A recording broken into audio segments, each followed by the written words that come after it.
Yeah, and I remember vividly one week that I think I saw the kids less than 8 hours from Monday through Friday, because I was up and gone to work before they woke up. Now that the job I had some flexibility there, being able to kind of take control of our calendars, I think is something that we really enjoyed. One of the benefits of having passive income has afforded us.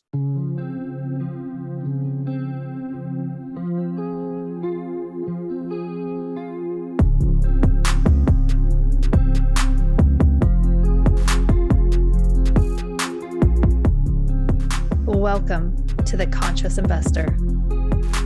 Let's get started.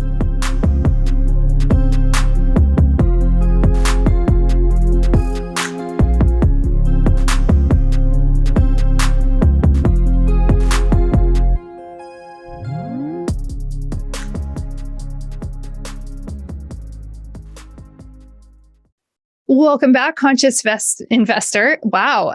I've spent the last 2 hours prior to recording this with two of my coaching clients, and it was just absolutely phenomenal. So yeah, Mike, I've been talking a lot, and maybe I'm going to start tripping over my words as we record. I'm not sure. It's going to be a lot of fun. I have a husband-wife duo with us. I'm not sharing who. If you are over on YouTube watching, then you might be able to figure out who this is. Well, probably because of the title and show notes and things like that, but don't spoil it for anyone else. I want to make two announcements. One, this is sponsored by two really awesome companies. The show is sponsored by Three Keys Investments. And, if you haven't signed up to join the investor list, last word was that the list was shut down to new investors. What? Yes. So anyhow, we're taking care of all of our current investors and finding out what their needs are so that we can better serve them. But if you procrastinating and you've heard the podcast and you're like, wait, I want to invest with Three Keys Investments. And hey, then just make sure that you go and that you fill out the information at least so we could put you on the wait list for when we start receiving new investors once again. We will receive new investors, but you know what? We want to be conscientious about who's already currently investing with us and serving and supporting and meeting their needs. And so they're going to get top priority, which means you're going to feel great when you're investing with us because you're going to get top priority also. The show is also sponsored by Mode Wealth, and tax season is coming upon us. So if you are concerned about your tax liabilities, your responsibilities because of what's taking place in your life, make sure you, again, go down to the show notes, schedule a call with Melvin so that you can, ethically, morally, and above board, utilize a tax code to benefit your financial well-being so that you can invest however you would like to invest. Finally, last announcement, you guys, man, high fives, Conscious Investor, because I think we were at like 132 reviews, and I only check once a week. Well, anyway, I was out the gym this morning and there were like 100, there were even more written reviews. And so I just wanted to give a super shout out to Gina. She's like, honest, real, raw. Julie brings up tough topics on investing, personal development, and leadership. This is a don't miss podcast. So I just want to say thanks so much for taking time to leave an honest review. If you haven't done that, it helps the show go places, and I really appreciate it. All right. All the announcements are over and done with. I just want to invite, and it's because they've been waiting so patiently, Mike and Megan Downey to this show. Welcome to the Conscious Investor. Thank you. Thanks for having us. Yeah, this is going to be exciting. We're in the same mastermind community together, which is a lot of fun when you cross paths like that and you get to watch people's journeys. We have some farm life, but you guys have even more farm life. Can we just talk about farm life for a second? Because you guys actually have farm life. I'm like hobby farm in North Idaho. Sure. Yeah. Well, we're here right in the heart of the Midwest, and some people get our state confused with Idaho, but we're actually Iowa. Right here in the heart of Midwest. But yeah, we're involved a little bit with Megan's cousin, who farms the farm where her and her father grew up and were raised. And we actually purchased a small farm a couple years ago. So it's kind of fun that we get to work back and forth with them. And we help them on their family farm, and in return use their equipment on our small farm. And we live on a farm here ourselves with our kids, and they're able to expose them to agriculture and livestock and all of that fun stuff. Mm-hmm. That's so cool. Megan, what are some of the favorite elements of farm life that you enjoy? I think it's just a great place for kids to grow up, just to be out in the country and run around, and just we're outside all the time. We've gotten our kids into 4-H, and they've showed little bottle calves, and just the taking care of them, having that chore and that responsibility has been great for them. Running on hay bales instead of on their iPads or whatever it may be. I know it sounds so simple, but I mean, like you said, hay mounds in a creek, and what else do you need when you're a kid? And that is exactly how memories are forged right there. And I'll tell you, we don't have any animals that need hay at this time, because we might bring in some cows. We were talking about doing that this year, bringing in like 4 on our property. But all that to say, we haven't dealt with hay. But man, those bales of hay, when your kids are a little bit older, that'll put muscles on you. Yeah, for sure. That definitely makes you strong. But, aside from, living dream life on a farm, which is actually really dreamy and really fun because I love the outdoors. You guys have really been very strategic and purposeful about how you have been investing and investing passively. And I'd love to hear more about how that journey began. Let's just start there. How did you even discover passive investing?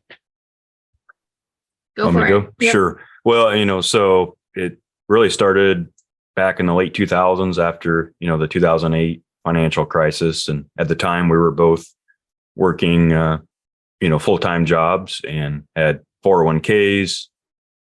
We also had a little side account. I can still remember, we called it our farm down payment fund, where we were just trying to scrape by and put a little bit aside every month. And one day we just realized that, we have this nest egg that we're starting to build up and just sitting there really doing nothing.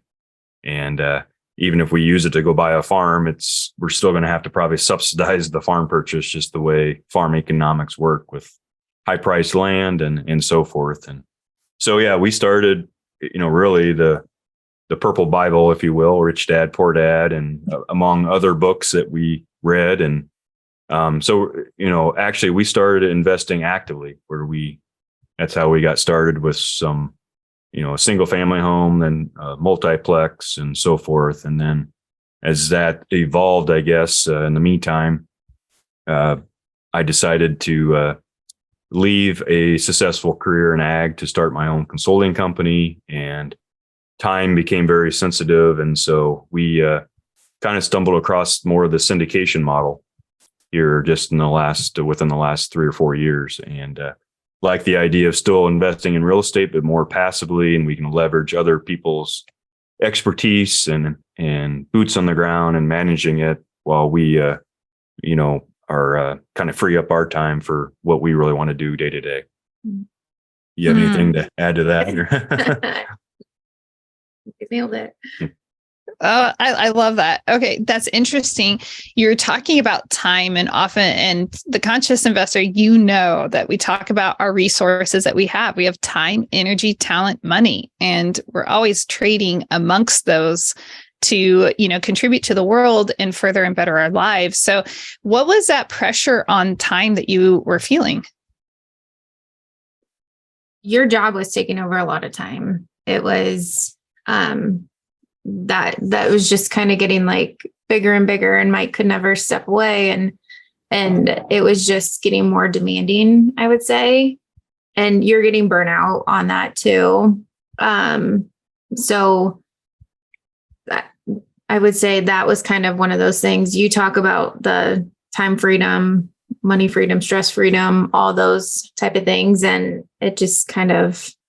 Yeah. And I remember still very vividly one week that I think I saw the kids less than, I think it was like 8 hours, from a total of 8 hours from Monday through Friday, because I was up and gone to work before they woke up. And then by the time you get home and have dinner and spend an hour, it's time to go to bed, So I was just, now that the job I had wasn't, had some flexibility there, but still, you're expected to kind of have a 8 to 5, Monday through Friday work week. So being able to kind of take control of our calendars, I think is something that we really enjoyed, that, one of the benefits of having passive income has afforded us.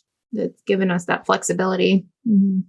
That's really huge. How did that feel? I just have to ask, because a lot of people go through major transitions in life, and conscious investor, I know you love your job. It's awesome. And that's great. You love contributing in that way, but we go through other life transitions. And it doesn't have to be something like leaving a job, but it could be welcoming a new member to our family. We might have kids, we might have grandkids. We could, make a transition within our job, or maybe we decide we want to leave our job for a different position because we want more time freedom. So, when you're talking about burnout, a lot of people feel that sense of burnout. What gave you the courage to, because we're investing in ourselves, right? I just want to go back to you, conscious investor, for a moment and just let you know, we are talking about passive investing. This is one of those benefits of it. And when we can solve these problems in our lives, it improves the quality of our life in a powerful way. So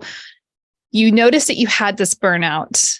I'd love to know, I'm following curiosity here. How did that affect your marriage? And what gave you the courage together? Because it's a individual courage and it's a collective courage when we're married. So how did you find the courage to take action and do something about it? Yeah, it was probably, when I look back, probably a 2-year process. Yeah. I know, you've said that I was coming home every night and just venting and you could never step away. It was hard to have conversations because everything would revolve around, or, it was just always about work. And at that time, our kids were pretty little. So having, a 1-year-old and a 5-year-old that are busy and active and not always sleeping through the night, throw that on top of it, and nobody's acting their best. But you did a lot of, I guess I would say, soul searching almost. Yeah. It was definitely a process from, having coffee with our priest to a weekend retreat. Read another book that was very impactful, called Halftime, which talks about basically the first half of your life is about success and the second half is about being more significant. And that hit home for me. I think just not that I didn't, I enjoyed what I did. It's just, something was missing. And you were at that point where you're like, I either needed, and then we finally got to, you're either going to do it now or you're just going to tough it out. And this is where you're going to be the rest of your life. That's kind of what it was. And I think once you hit that, you're like, I can't do that the rest of my life. So here we go. We're going to make this jump. But yeah, as far as the courage to do that, I think looking back, having some passive income that we had started to develop from when we started back in the late 2010, certainly helped with the courage to take that leap of faith. Yeah. Because if we wouldn't have had that supplemental income, it would have been a completely different conversation, or more of the conversation, I guess. Yeah, for sure. You're not the first, guest to say that having the passive income allowed them and gave them the ability to pivot. And in one instance, it was ability to pivot. I'm thinking who it was, conscious investor. It was one of our recent female guests. She was absolutely wonderful. She lived in the Bay Area and her company was going to move her to the Midwest. And she didn't want to move to the Midwest. She wanted to stay in the Bay Area, lots of roots and ties there. And so because she had that passive income, she was able to, I can stay here and figure out what my game plan is. And so it's amazing what, taking that time to research it, the opportunities it offers us down the road. So thanks for letting me dig a little bit into, more of the personal life, because this is actually something that is so common amongst, people, particularly in these, middle years of our life where it's like, okay, we've been doing this for a while. How is this actually working out for us? How do we, not wait until we're in our 60s to start experiencing a different type of life? How do we create that even now? So how did you get, how did you find your first passive investment? How did you fund your first passive investment? And what did that look like?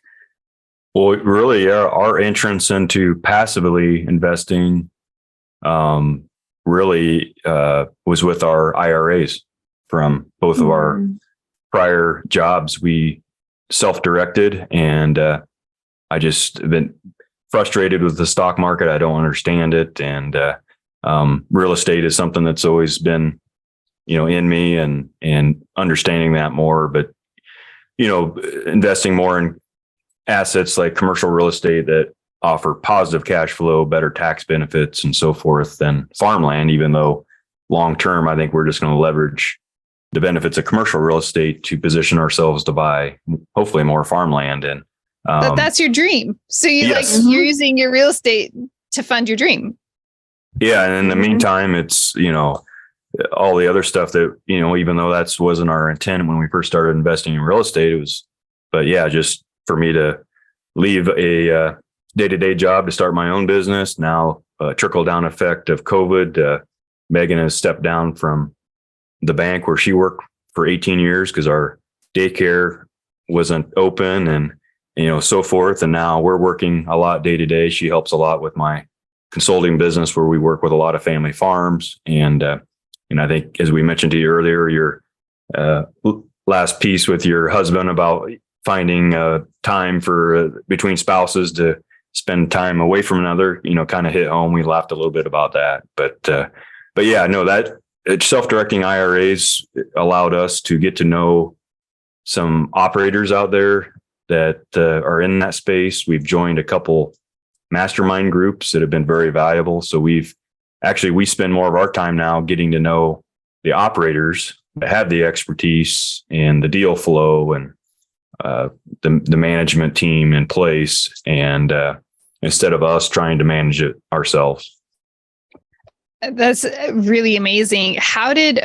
I love that you pointed out that you're part of multiple masterminds and multiple communities. And I myself have that, go about things that way as well, because different groups have different things to offer and different people are in them, and there's a different culture, and it becomes really valuable. And sometimes you see a crossover between people, and that allows you to, get to know them better, because, it's like if you go to a holiday party for your spouse's, office, and then you might see some same people, but it's a different holiday party. They're showing up in a little bit different way, depending on the environment. So it's always nice to see, how do you show up? Are you consistent? Is this who you really are? Or do you just put on the act over here and, pivot? So I love that.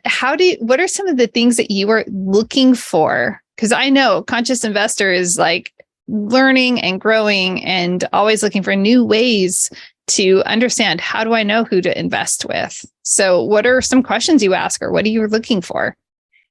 Well, first of all, we just really surrounding yourselves with kind of like-minded people, and that for the most part have everybody's best interests in mind. That just is an automatic level of trust for us. To a certain extent, we've kind of kept our whole real estate investing to ourselves, and we're kind of operating in an area of uncomfortableness right now as we start telling our story. And I just announced this week that I'm going to start organizing a meetup for specifically those in the ag community, just to talk about passive investing and alternative investments. So that's not necessarily in my comfort zone, but I really have found that this resonates with a lot more people out there like us. And so now I'm trying to think of the original question. How to,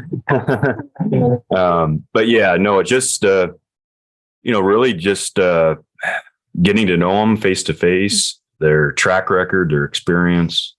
And I know some people have gone so far of doing background checks with operators before you invest them. We haven't gone to that degree yet, but as we, I can say, are putting a platform together for others to invest with us if they like from the ag community, that it's one thing to invest your own funds, but now when you're potentially having others invest along with us, that's been kind of a big deal for us, that I think it's going to make us a better job of actually vetting people who we are investing with, because it might impact other people and just us too. But I also think, just like from the ones that we've done before, being within like those similar like-minded groups, you already kind of have a good feeling. Plus, I mean, as simple as it sounds, sometimes you just have a good gut feeling about people and who you want to work with and who you're like, maybe steer clear of. But I don't know. So far, they've all worked pretty well for us. So intuition is something that, especially in Western culture, we are not conditioned to listen to our intuition. And I mean, it's there to serve us. It's so powerful. And so, but you have to learn how to use it. And that's something I've actually spoken a lot with my kids as I've been raising them. And I've been learning to listen to my intuition, to test it, to try it so that I can actually trust it with full confidence. Mm-hmm. And you know, at one point it even meant last summer backing out of a deal, which is something I've never done, and withdrawing my company from a deal early on. And it was so scary. I was like terrified what my investors would think, who were already expressing interest, concerned about what my partners would think if it would put me on a blacklist. But trusting that intuition paid off. I couldn't put my finger on it. And, you know, the deal ended up falling apart. I was so grateful. Oh, wow. So grateful that I was willing to, you know, put the ego aside and take some huge risks, because, and that's what our intuition can do. So definitely, like, conscious investor, take time, listen to your intuition. You can start that process by simply, even when you're out at a restaurant and you're looking at what you want to order, just trust your intuition on that. And it might not be ordering the same thing every single time. Like, step out of the comfort zone. And just like these little micro things will help you really expand in powerful ways. Mm-hmm. I love that. And you're so right, Megan, just double downing on, when you join communities, you end up being surrounded by like-minded people. And it makes it a lot of fun also to get to know them. And you have that trust and you can see them and really develop that in a more powerful way. So just shifting a little bit, because you do something that's also, your company is so in line with the conscious investor, even what you're doing on, you know, like as a career, as a job, as a company. It's like succession planning, building out that legacy is absolutely huge. And you're doing that within the ag space. We'd love to learn more about that, because everything has some type of way of transferring into other parts of life. So I know what you do, even if someone's not in the ag space, be creative. Just use this as a diving board, a launch pad for your own life. You bet. Yeah, no, that's, I think it was probably something inside of me that was part of that process of that we talked about earlier, that journey, if you will. And but I think it was, as we mentioned to you earlier, we're in the process now of purchasing the Downey family farm, which was originally homesteaded back in 1872.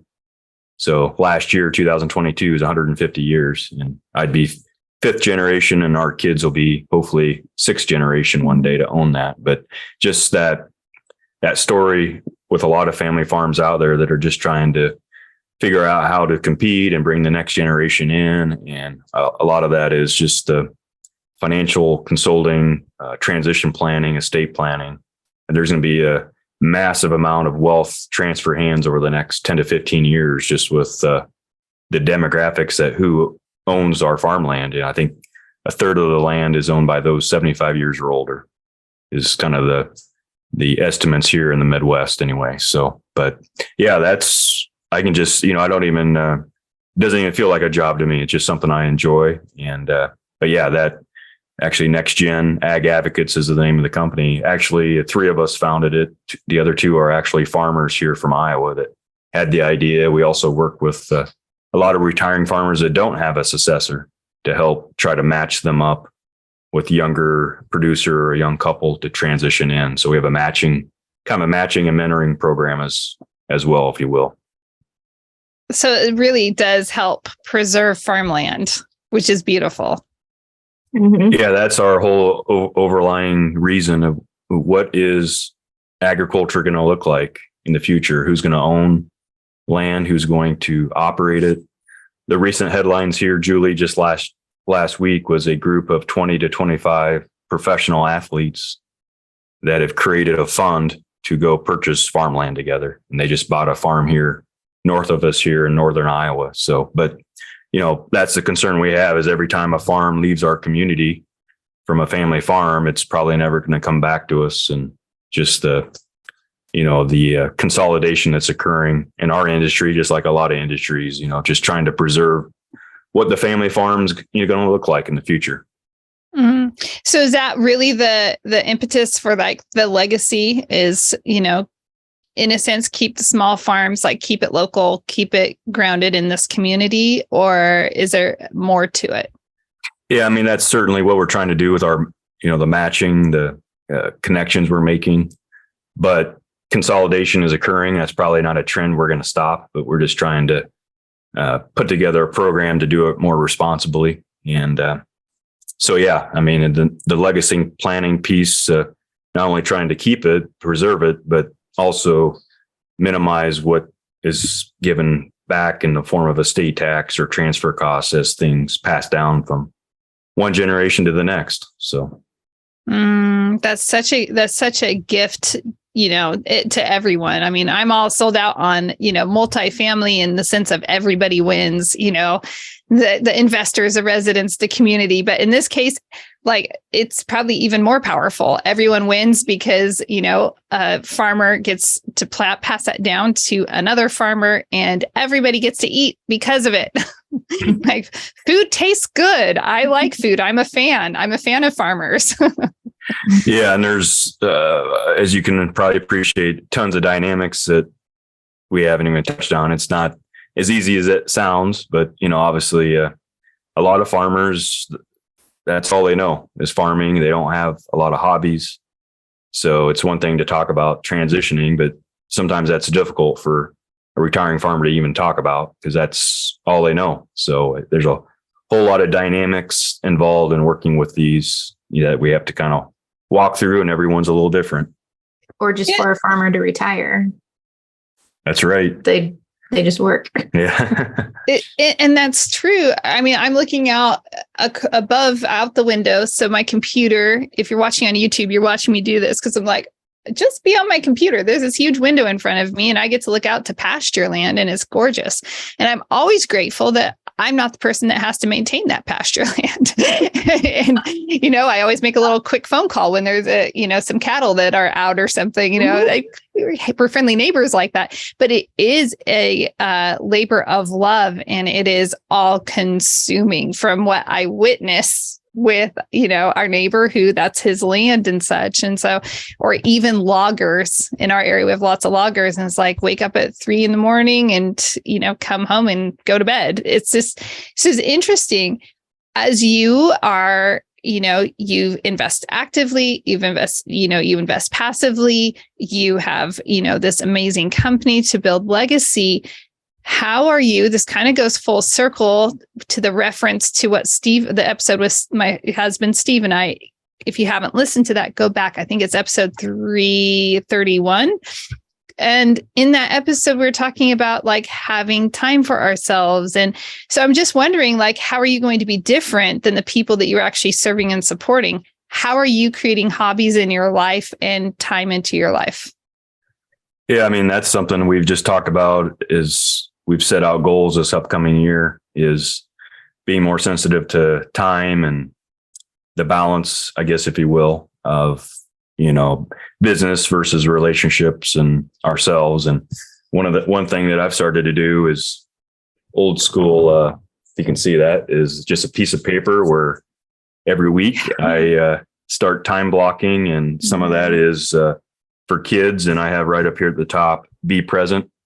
Try to, when the kids, when we do time block, to actually be present with them And that's something I was maybe guilty of, especially, back when I felt like I was more in the rat race with, going back to before and what I was doing. Just, you're not always there and being present as well. So that's one thing that, taking control of our calendars is the point of this. Is if I want to take the kids to school in the morning, or, time block a couple hours after they get home from school, we're able to do that a lot more than we used to. Mm-hmm. And I know you're probably going to go, well, what about you two? Because we talked about this a little bit earlier, but that's probably something we also need to work on, is just getting away ourselves and getting back to some hobbies and things we enjoy to do. And I enjoy playing a little basketball. There's a group of guys that we get together and play a couple times a week. And Megan, she loves Disney World. So I think she needs to start a business and just help people plan their Disney World trips. Just go. Yeah. Oh, you should. So there's a book. Everybody's been hearing me speak about this book, The Motivation Manifesto. I highly recommend it, particularly the second declaration, we shall reclaim our agenda. And it really has a lot to do with what you are describing. So I highly recommend picking that up. And in the 12-week year, that book, this is helpful for everybody. He describes that like you need to have 3 hours, at least 3 hours in your week during the business day that is yours. That is not, you're doing something and it's not business related. It's your time. So yep. I like it. Yep. And another one we just talked about last night, we would add to that is the phones and the technology, stepping away a couple hours a day from that as well. Yeah, that's a big one right there for most people. I think that's something that we're all going to be battling with. And in this book, he says, let us boldly ask what it says about ourselves if we cannot pull back from our addiction to digital distractions. So Declaration 2, Reclaim Your Agenda, read it, y'all. It's really great. It will change your life. So I really appreciate you guys, just your willingness for me to probe deeper, ask some more personal questions, because it's not often that we have husbands and wives together on this show, and what you're setting out to do and where you were, both of you with, top, like just charging ahead with these careers, but also feeling burnt out and such, and being willing to pivot, make transitions. That's role model status. A lot of people want to do that. They want to leave maybe the company they're working for so they can go work for, a company that might have a better work environment, might offer that work-life balance and such. So I just want to thank you again for just letting you poured into the Conscious Investor today. So thank you. Well, we want to thank you too for everything you're doing with the mentoring and your coaching and all the great information. We follow you and all your stuff that you put out every week. So we thank you for that as well, and the opportunity to be on today as well. Well, it has been an absolute pleasure and joy. People are listening. Now, I hail from born and raised in California. I had almond orchards and vineyards and all sorts of things around me, and it all got eaten up, but not all of it. So some of you listening that might be in a similar situation, you might know people who are in the ag space, and they need to connect up with someone like Mike to talk about succession planning. Like, how are they going to reach you? You bet. And the other thing that, you see that in our background if you're out on YouTube, but Farm Raised Capital is basically a platform that we're putting together for those like-minded like us out there in the ag community space that might want to look at different opportunities to invest, and whether it's personally or even with, IRA funds like we've done. So, but that's probably the best place to come find us is Farm Raised Capital. And happy to have a conversation. That is awesome. Thank you so much. Conscious Investor, thanks for tuning in. If you gained from this, make sure that you leave an honest rating and review. I cannot overstate that. That's why I say it all the time. And it means so much, but it also, more importantly, helps, this podcast reach more people. So if this was of value to you, please help it reach more people by leaving that rating and review. And remember, adventure belongs on the trail, not in your investing or your personal life. So if you need support in your investing, if you need support through coaching on your personal end, please make sure that you reach out, schedule a time. There's a link in the show notes for us to connect up. Until next time, live big, love bigger, and do great things. Are you enjoying this episode? Do the world a favor and help trip the algorithm by leaving a review so that this content reaches many others.